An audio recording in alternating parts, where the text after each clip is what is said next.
Мага капы болуп атат. Мага эмнеге капы болуп атат дейсиңер. Жардам сурап кайрылат. Бирок болбогон суммага да.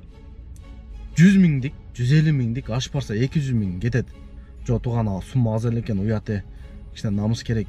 Ал нерсени чарбай эле койлу десең капы болот да. ДТП болгон ошол жерде турат, издеп атат. Мен ютубка чыксам акча издесем. Муну кандай түшүнсө болот? Муну лөлүчүлүк деп коебу?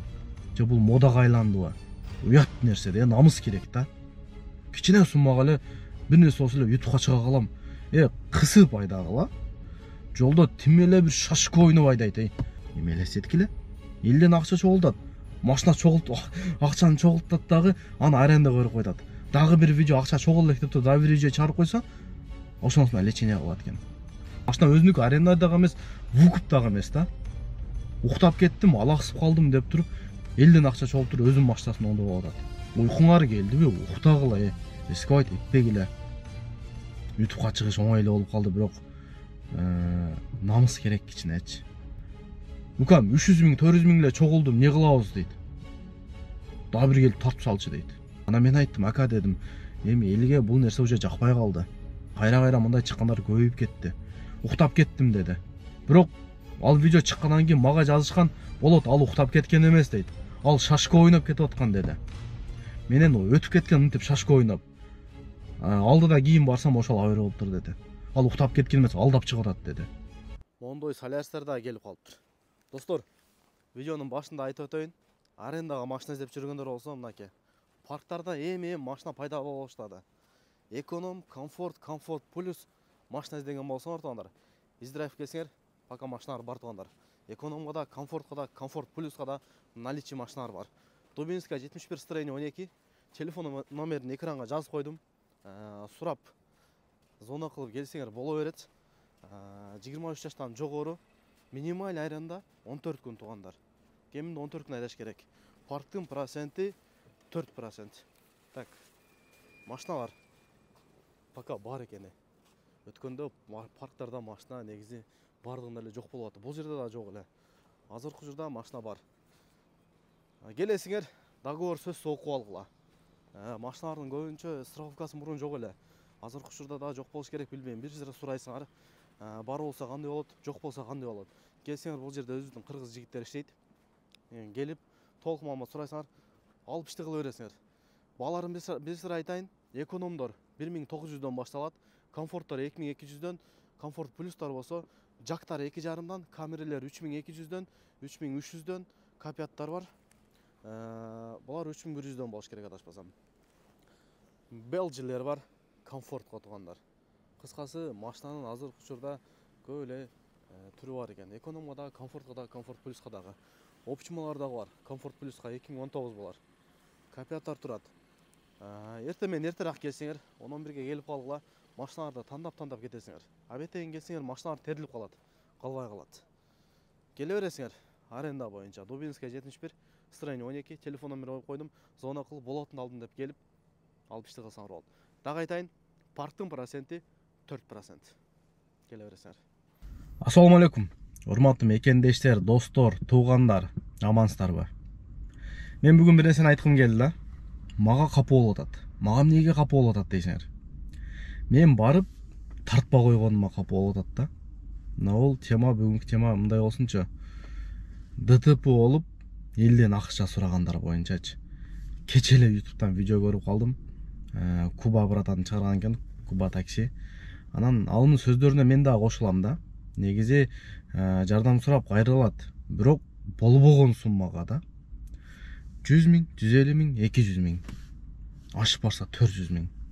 Анан мен сумма хорошо болсун, 1 миллион болсун, барып тартып атабыз, чыгарып атабыз. Акыркы убак мен көбүнө эле отказ берип калдым да. Себеп аны барып тартасың, убактың кетет, чынбы? Аны монтаждайсың, анан киргизесиң. Ал үчүн көп айтат экен, акчасын алып чыгарып коет депчи. Эми ал өзү элден акча сурап аткандан кийин кантип акча аласың? Ал жагы туура эмес да. Видео чыккандан кийин, bir күндөн кийин, же 5-6 сааттан чалат дагы, же ата-энеси чалат, же бирөөсү чалат дагы, биз өзүбүз бүтүрүп алабыз, видеону өчүрүп коерчу. Бул жакта сенин убактың кетип атат. Аны билишпейт. Акча алат деп ойлойт, андай нерсеге кантип акча аласың? Мага капы болгону тугандар, 100 миңдик, 150 миңдик, ашып барса 200 миң кетет жана машинагачы. Жо туган ал сумма аз экен, уяты, кичине намыс керек. Ал нерсени чыгарбай эле койлу десең капы болот да. Кандай ойлойсуңар ушуга? Оюңарды жазгылачы. Анан дагы бул мага мен муну чыгарбайт элем. Биринчи жолу эмес да. Бул мага бүгүнкү күнгө чейин 3-чү жолу ушинтип кайрылып атат. ДТП болду. ДТП болгонуна 15-20 мүнөт болду ашып барсачы. ГАИ келе элек. Жанагыны акчасы страховый компания чыгара элек. Машина мынчага кетти, мынча сумма кетет, мындай болот дей элек да. ДТП болгон ошол жерде турат, издеп атат. Мен ютубка чыксам акча издесем. Муну кандай түшүнсө болот? Муну лөлүчүлүк деп коебу? Же бул модага айландыбы? Хорошо, ДТП болдум, Кудай сактасын, тоба кылдым деп сүйлөш керек. Эч кимдин башына мындайды салбасын. Бирок ГАИ келе элек да. Жанагы суммасы чыга элек. Жанагы даже машина аренда, хорошо, аны хозяин айта элек да. Бирок айта элек уже ютубка чыгып мен акча сурасам дегенчи. Эркекпиз, буну көбүнчө жаш балдар кылып коюп атат. Жаштар кичине намыс болуш керек да. Канчалаган эли көрөт, чынбы? 10 миң деген, 100 миң деген адамдар көрүп кетет анычы. Уят ал. Уят нерсе де, намыс керек да. Кичине суммага эле бир нерсе болсо эле ютубка чыга калам. Кысып айдагыла. Бул бардыгына тиешелүү эмес. Бардыгы өзүнө алып албагыла сураныч. Бул кээ бирине тиешелүү эле. Жолдо көрүп атасыз, өзүңөр көрүп атасыңар. Жолдо тим эле бир шашка ойноп айдайт. Акырын эле айдай бергиле. Жакшы коэффициент менен же жакшы заказ менен кетеби билбейм. Же сүйгөнү сүйөм деп коебу. Жөн эле айдай бергиле. Анан кийин ДТП болот, ынтип жардам сурап кайрылат анан. Ичиң ачышкан жери сумма аз эле де. Достон, тугандан сурагыла 100 миң, 200 миң чыгат. Менен ушул 3-чү жол болуп атат. ДТП болгон жерден кете элек алып беричи. Даже ГАИ келе элек да. Жанагыны сен виноват эмесин деген ГАИ келе элек уже акча издеп атат ютубка чыгайын депчи. Дагы бир случай болду. Ооругандар да көп чыгарып калабыз. Ооругандар бирөө айтып калды, болот ушундай. Мен үйүмө алып келгенмин. Көзүнө бир жерине операция кылыш керек экен. Где-то 900-1 миллиондай акча керек экен. Хорошо, тартып берейин. Бирок тааныш билишке айтып жардам беребиз десем, өзүм картамы коем деди, мен жок дедим. Анан кийин хорошо, өзүнүн картасын коесун деди эле, уже сомнение болуп калды сүйлөгөн сөздөрүнөн. Мен жок деп тартпай койдум. 1-2 күндөн кийин эле ошону башка бир блогер чыгарды. Москвада, атын айтпай эле коеюн.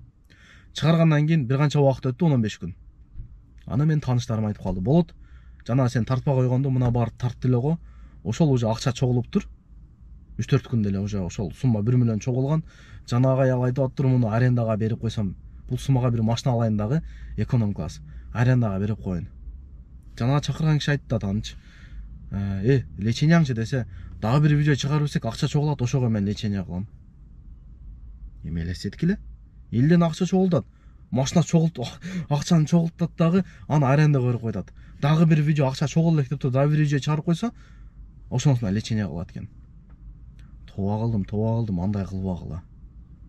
Мындай нерсе көзгө көрүнбөгөнү менен мындай окуялар болуп атат. Чын.